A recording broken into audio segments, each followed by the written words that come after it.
Siap dah. Bakar 160 suhu selama 20 ke 25 minit ikut acuan masing-masing. Okey?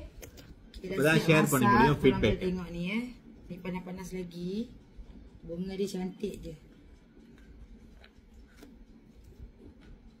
Okey, masukkan 1 cup butter ataupun plantar margarin apa-apa je lah Masukkan 1 cup.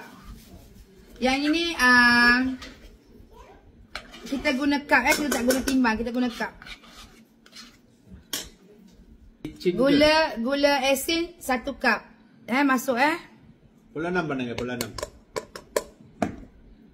Asin 1 sudu. Masukkan. Okey, 1 sudu cukup. Okey, kacau-kacaukan dia kejap.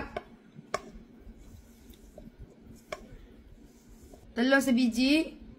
Kuning telur pakai tangan. Okey, bantai dia kejap. Tak payahlah bantai lama sangat bantai macam ni je.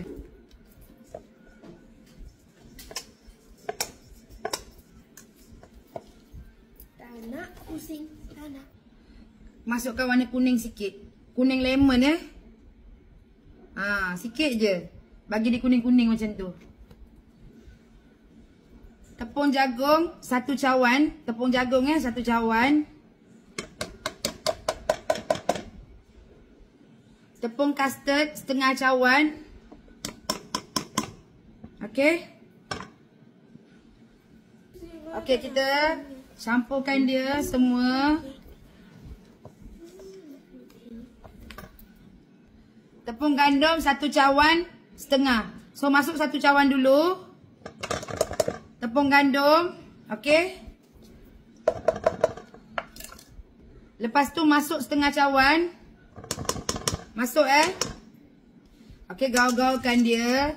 Tengok adunan dia macam mana. Kalau adunan dia lembik, tambah tepung.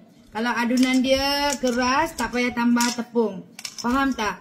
Adunan dia tak melekat dekat tangan. Okey? 1/2 tepung tu kira okey sangat. So jangan dah. Ya. Ingat apa?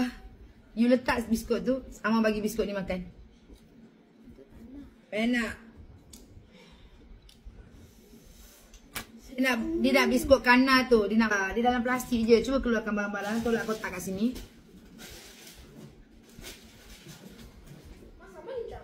Tengok tu sambal hitam. Yang mana? Oh, yang ni? Ya. Nak resepi nanti saya buat video. Video jalan. Dah siap dah. Bakar 160 suhu selama 20 ke 25 minit ikut acuan masing-masing. Okey? Kita dah share பண்ணி முடியும் feedback. Tengok ni Ni panas-panas lagi. Bunga dia cantik je.